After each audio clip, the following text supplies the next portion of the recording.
Ethyl കിച്ചണിലേക്ക് എല്ലാവർക്കും സ്വാഗതം. ഇന്ന് നമ്മൾ തയ്യാറാക്കാൻ പോകുന്നത് വളരെ സിമ്പിളായി എന്നാൽ നല്ല ടേസ്റ്റിൽ തയ്യാറാക്കിയെടുക്കാൻ പറ്റിയ മുട്ടക്കറിയാണ്. അതിനായി സബോള അരിഞ്ഞത്, തേങ്ങ തിരുമിയത്, തക്കാളി, 2 മുട്ട. ഇനി ഇതെങ്ങനെ തയ്യാറാക്കാമെന്ന് കൂടി നോക്കാം. മിക്സിയുടെ ജാറിലേക്ക് തക്കാളി ഇട്ട് കൊടുക്കാം.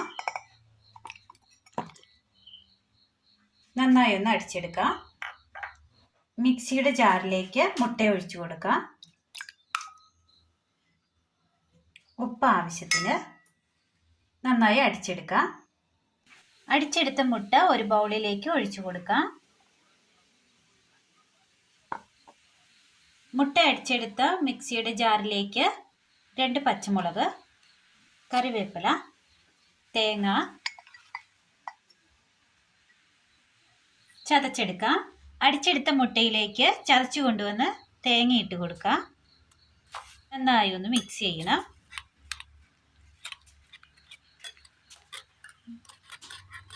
മുട്ടയിൽ ഓൾറെഡി നമ്മൾ ഉപ്പ് ചേർത്തിട്ടുണ്ട്, അതുകൊണ്ട് ഉപ്പ് ചേർക്കേണ്ട. അടുപ്പത്തൊരു പാൻ വെച്ച് കൊടുത്ത് അല്പം എണ്ണ ഒഴിച്ചു കൊടുക്കാം. ഇനി ഇതിലേക്ക് മിക്സ് ചെയ്ത് വെച്ചിരിക്കുന്ന മുട്ടയുടെ മിശ്രിതം ഒഴിച്ചു കൊടുക്കാം. ഒന്ന് പരത്തി കൊടുത്തതിന് ശേഷം മൂടി വെച്ച് വേവിച്ചെടുക്കാം. സിമ്മിലിട്ടാൽ മതി. ഒരു സൈഡ് അങ്ങനെ വെന്ത് കിട്ടിയിട്ടുണ്ട്. ഇതൊന്ന് മറിച്ചിട്ട് കൊടുക്കാം.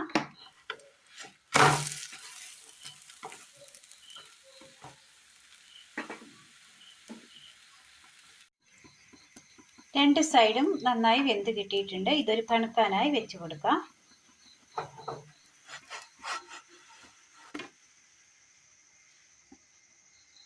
പാനിലേക്ക് എണ്ണ ഒഴിച്ചു കൊടുക്കാം. ചൂടായ എണ്ണയിലേക്ക് കടുകിട്ട് കൊടുക്കാം.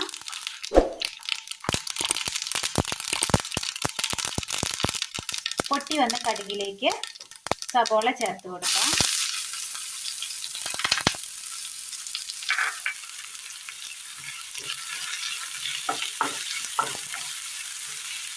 സബോള നന്നായി ഒന്ന് വഴറ്റിയെടുക്കണം.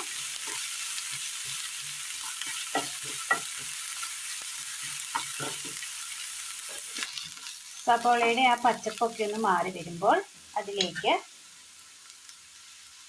ഇഞ്ചി കൊത്തിയരിഞ്ഞത്, വെളുത്തുള്ളി കൊത്തിയരിഞ്ഞത്,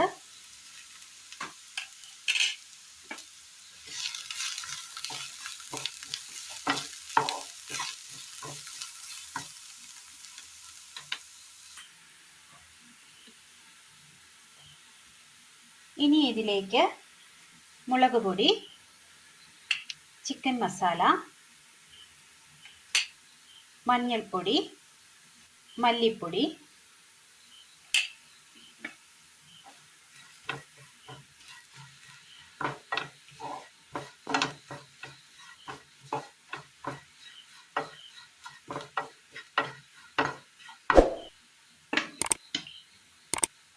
അല്പം എണ്ണയുടെ കുറവുണ്ട്, അല്പം എണ്ണ ഒഴിച്ചു കൊടുക്കാം.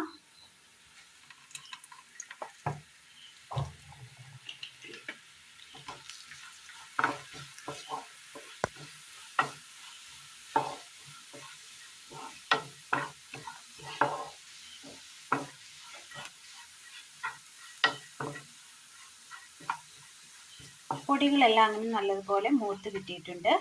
ഇതിലേക്ക് അരച്ചു വെച്ചിരിക്കുന്ന തക്കാളി ഒഴിച്ചു കൊടുക്കാം.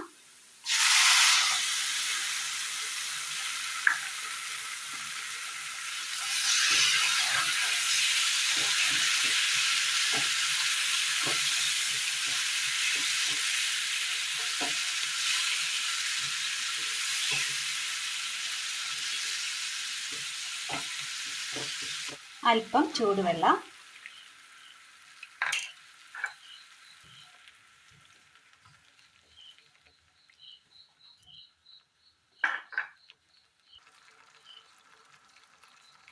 മസാലയ്ക്ക് ആവശ്യമായ ഉപ്പ്.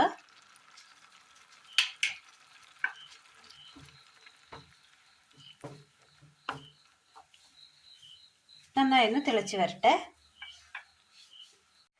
തണുക്കാനായി മാറ്റി വെച്ച മുട്ട തണുത്ത് കഴിഞ്ഞപ്പോൾ ചെറുതായി കട്ട് ചെയ്ത് സ്ക്വയർ ഷേപ്പിൽ കട്ട് ചെയ്തെടുത്തിട്ടുണ്ട്.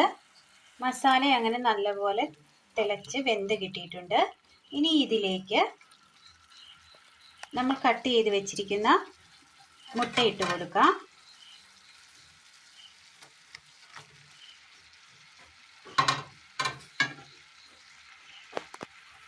മിക്സ് ചെയ്തെടുക്കാം.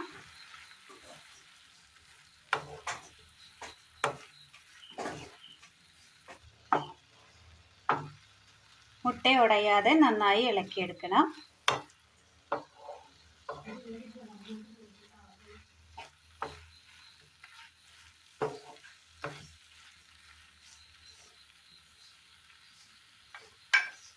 ഇതിന് മുകളിലായി കറിവേപ്പില ഇട്ട് കൊടുക്കാം.